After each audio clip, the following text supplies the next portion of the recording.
So that right there to me is an only in Battlefield moment, an only in Battlefield 4 moment really, and you'll see that this entire game is basically a Battlefield moment. This is one of my favorite games I played recently. Just moments like that really get your heart pumping. But you know what else might get your heart pumping? Today's sponsor, Raid Shadow Legends. That's right, Raid Shadow Legends is the turn-based dark fantasy RPG game that you absolutely need to try. Whether you're into PvE or PvP, do not worry, Raid has you covered. PC or phone, it's the same story there. There's no excuse not to get into those links and give it a go.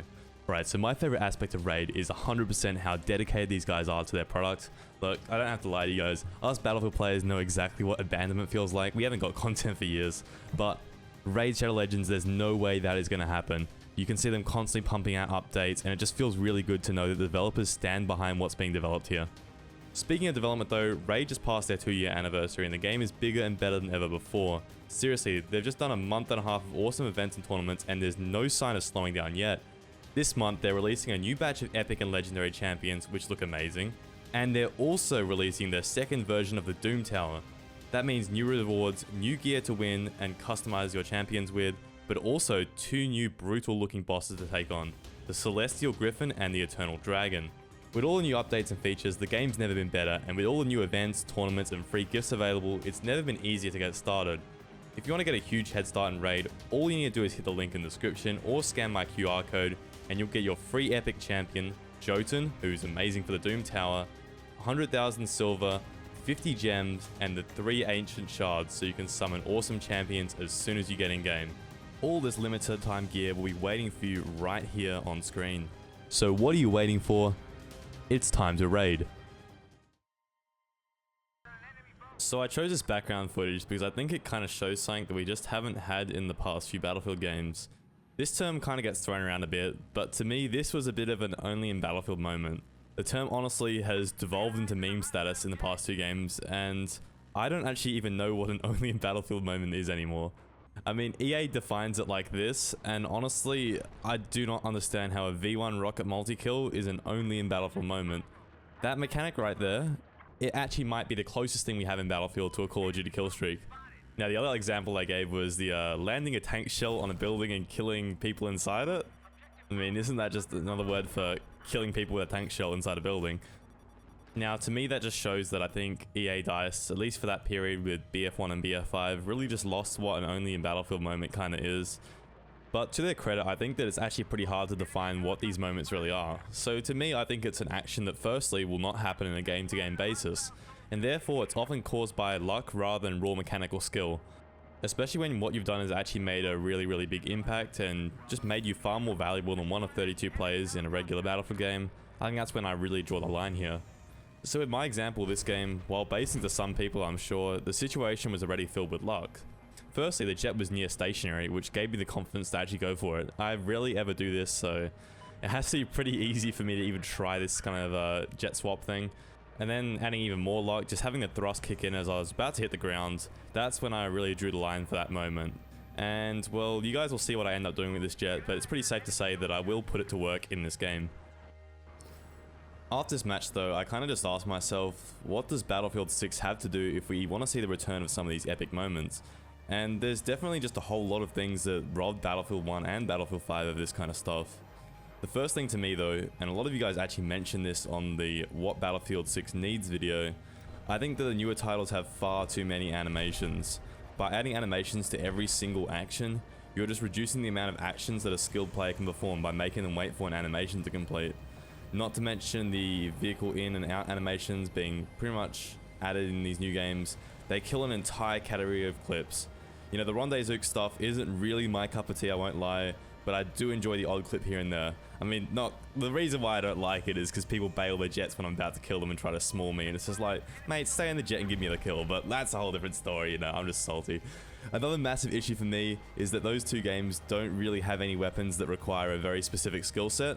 So what I mean by this is in most other games you'll have skills that will transfer straight over into Battlefield. So that'll be your recoil control, your aim, your positioning, your movement. A lot of this stuff from other games you're going to be able to bring straight into Battlefield and you'll do well with it.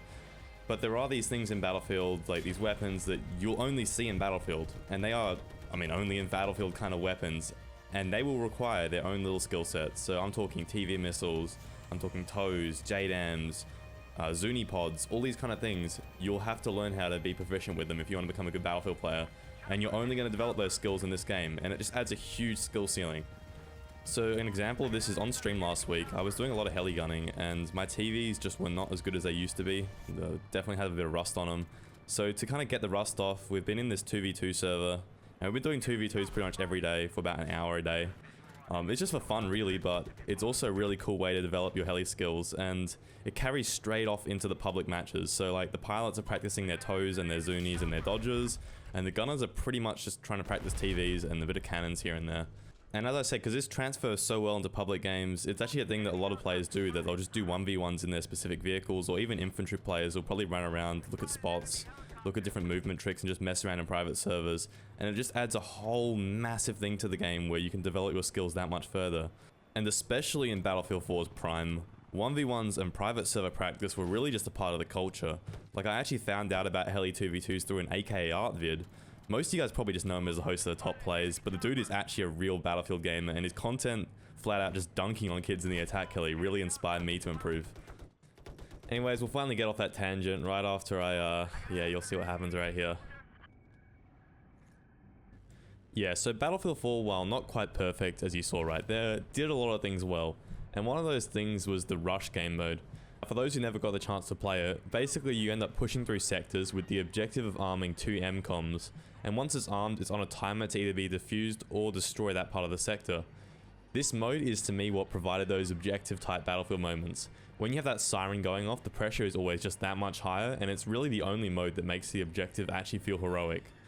Now, I think Rush has kind of been a bit of a lost art for Battlefield games in the last few titles, and I think one of the reasons for this is that maps are no longer really developed with Rush as the main kind of game mode.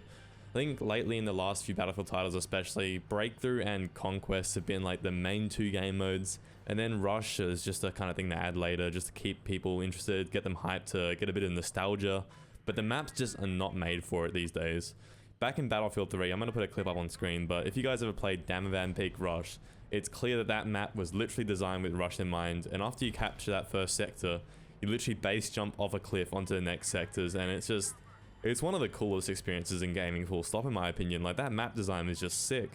And if Battlefield 6 can make a few maps, doesn't have to be all of them, I don't actually want it to be all of them, but if they can make a few maps with Rush as the main game mode for it, it will play a lot better, because there are those maps in Battlefield 3 that you can just tell those maps were developed with Rush as like a main game mode that was supposed to be played on the map. So yeah, I just want a few maps in Battlefield 6, Rush is the main game mode, and I think the rest will be fine. Just have it as an optional game mode.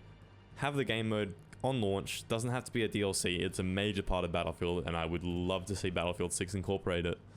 And now the final thing for me is that I really want to see the game just kind of nerf the abilities to get multi-kills. So in Battlefield 5 and Battlefield 1, multi-kills are just way too easy. I mean, there's so many ways that you can kill 10 plus people in those games, and it just kind of takes away the fun and the moment from it when you see it every game. I mean, a V1 rocket every game pretty much comes in and kills 5 people at least. That's very, very common.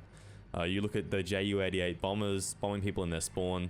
I mean, you can get 10, 15 kills easy out of those.